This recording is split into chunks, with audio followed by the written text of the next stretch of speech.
ফড়িংয়ের পিছু পিছু ছোটা।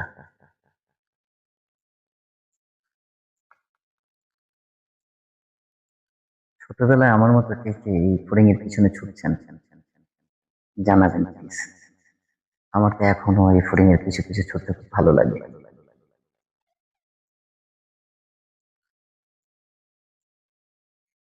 প্রকৃতির অর্ধেক সৌন্দর্য যেমন সবুজ, ঠিক তেমনি ভাবে অপর প্রান্তে কিছুটা সৌন্দর্য ধরে রেখেছে এমন ঘাস ফড়িং গুলো, প্রজাপতি গুলো।